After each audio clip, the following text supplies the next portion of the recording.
So life can be very challenging, and here's a list of some things to help boost your life holistically in body, mind, and spirit. So one of the things I'd recommend is getting sun exposure within healthy proportions. Listen to your body and don't overdo it. Sun gazing at the first hour or last hour of the day is safe. You can do it for start off by 40 seconds per day. It's a very safe way to start, and just add on 40 seconds every day. It's really good for your brain, your hormones, your nervous system, and your health. Being barefoot walking is also very grounds you. It's been proven and shown to be very good for inflammation, to help inflammation, and for overall releasing anxiety and stress and electromagnetism and radiation into the earth, and just helping your overall aura and your energy system, your thyroidal energy system. Water exposure via baths or showers, or especially even the sea, is the healthiest thing out there. So get into lakes or seas, get the ocean water, the ions, the minerals that'll get absorbed into your skin, and when you get the sun, it'll be absorbed into your skin too, and into your eyes, into your brain. So that's what the sun gazing and sunbathing do for you. What I use I don't use any sunscreen, and I have very healthy looking skin. If you do want to use natural sunblock, you can use coconut oil, which is a natural sun factor of approximately 10 to 15, and it's nourishing as well. And just wash it off before it clogs your pores. Occasionally I get a spot if I happen to ever use coconut oil, which I rarely do. I think carrot seed oil is also a natural sun protectant too. Other things is just breathing in out through your nose. Nasal breathing is much more better and healthy than out through your mouth or in and out through your mouth. Other thing you can do is breathing exercises like pranayama or the Wim Hof method. I do the Wim Hof method, one round of around 25 to 30 reps before bed, just lying down on my pillow. And at the same time, half the time of the week, I remember to do also just 3 to 5 minute meditation where I just listen to silence. Because the brain and the mind is so active with things all the time, when we just pay attention to silence, that's when we get no thing. There's no content. So we let the brain sort of empty of content, and we just get back to the inner stillness and the silence. The moment we can become aware of silence, formless silence, no sound, that's the moment we become inwardly still. So you can't do both at the same time, be thinking of stuff and be inwardly still. It's very difficult. Or it's a wonderful gateway or portal, so to speak, to inner stillness and meditation, which is just paying attention to stillness or even silence, preferably silence. But even just looking at stillness, or even a candle flame shimmering in a dark room where everything is almost still except for just one candle flame, doing one thing at a time is Zen.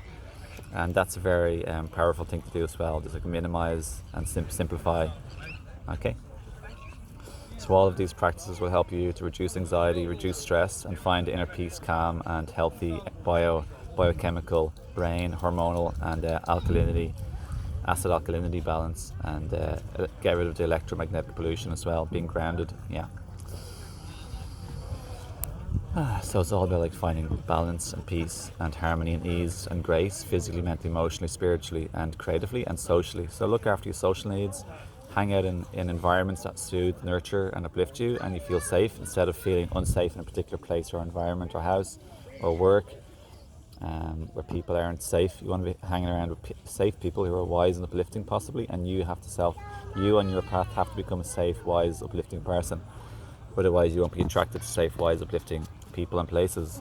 But as we progress on our journey, we will naturally want to have higher vibe people and places and environments and work in our lives. So, and we have to become that person too. So be the change you want to see in the world, as Gandhi famously said.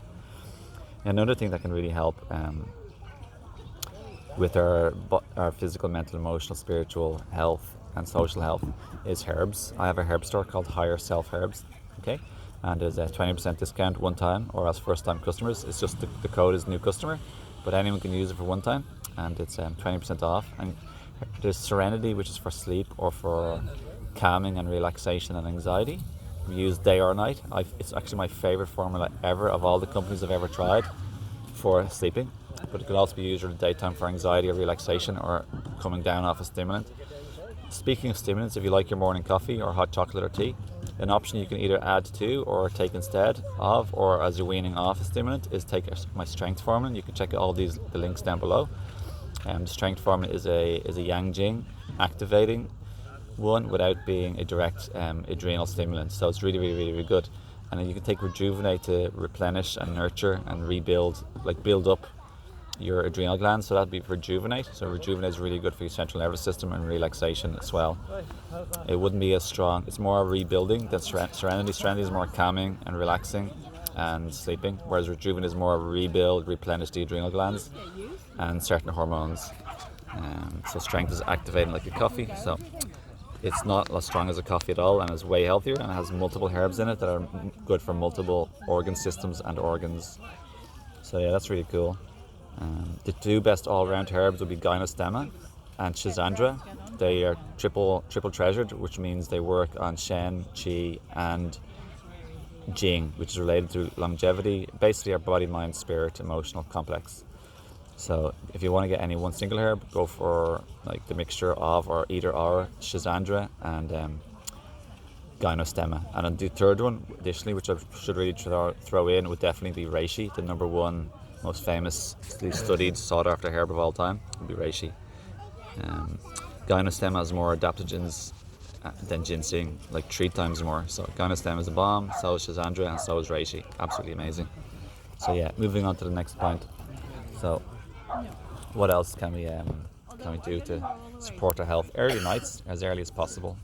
That's as early as 8 o'clock. I know 2 multimillionaires who go to bed at 8 o'clock every night, and they wind down for between a half an hour to 1 hour before bed, and they don't have any big lights on. They have maybe red lights or orange lights, like a rock lamp, or even red lights or candles, and they won't be on electronics for within 30 minutes to 60 minutes before. One of them doesn't do any electronics, I think, for maybe up to 3 hours. So those two are people I'm talking about, are Ted Carr and Brian Johnson. So Brian Johnson sold his firm for 800 million when he was younger, and Ted Carr is currently working to be a billionaire. Currently has earned around 4 million approximately. So yeah, as I've grown and matured, I've become better at like following through, making decisions, and not just thinking but doing, being consistent and making something in my mind happen, making something manifest, not just thinking about it and then dropping it or forgetting about it, but actually following through. People with complex trauma or a lot of childhood trauma find it very hard to follow through, and we all have a certain degree of trauma, but even when we're more immature in our inner child, we won't be as good at following through. We'll be airy with ideas, but not be concrete and solid and live those thoughts and do them into real life. So yeah, so those things are really important as well. Then there's also diet, and try to get off processed foods, and try and reduce or get off stimulants such as like coffee, tea, matcha and hot chocolate. They're all stimulants. Do your best. I'm not forceful or dogmatic. My last stimulant to give up would really be chocolate, and I've been reduced it like by around 80% this year, 90% this year. So it's mid 2024 now, the end of July. So yeah, what else to say? Follow the diet of your preference. I personally eat a vegan and raw vegan diet for 18 years, but I'm not telling anyone what to eat, and I'm not attacking anybody, so I just try and be courteous and respectful, and I live by my standards, and other people have to find their own way. And there's a diet and a time and a season for everybody, and we all change in different ways at different times depending on our soul's journey. So find spirituality, find like-minded friends and people, find your high vibe tribe, your spirit tribe, your soul tribe, and as you learn, grow and heal and step into the inner man and inner adult and inner woman, and start living out of responses and conscious decisions instead of reactive trauma-based knee-jerk reactions and fight or flight and fear based on inner trauma from your inner child, you will naturally become more abundant and prosperous and grateful, and you'll organically be happier without trying to force positive thinking. You'll actually start to feel your emotions more. That's what I've been doing, and I've made amazing healing progress this year just by simply following these tips that I'm sharing in the last minute, which is like feel your emotions more. Stop trying to like eat your way or drink your way or take drugs your way or stimulate your way. Stimulate all these like emotions under the carpet and brush them aside. So we're talking about fully feeling your anger, feeling the sad. I've cried more this year than quite a long time, and I've also like expressed my anger non-destructively towards others, which is very positive, and letting out old pent-up anger, rage, frustration, sadness, disappointment, etc, etc, etc. So that's essential for healing, and that'll organically make you happier, where you don't have to try and paint positive thinking over your upset emotions and bad life predicaments. You're actually going to make positive change in your life predicaments that you don't want and don't suit you, and you'll also feel your emotions more instead of trying to do all of these things or take all of these things to cover up your emotions. So these are all ways in which you can become very, very more naturally, organically, effortlessly at peace and happy.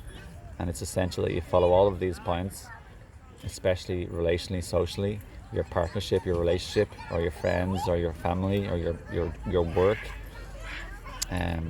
You don't want to be stuck in any of these like terrible, negative, downer, distracting, upsetting, or even traumatizing one-way relationships which aren't equal or fair or born out of respect and even admiration and love and loving kindness and tenderness. Yeah. So you're getting the gist. That's what you want, and you can look at your relationships and say, oh, which ones aren't like that, and see if you can work on your own healing, like I said in this video, and health, and make then a change will happen when you're ready.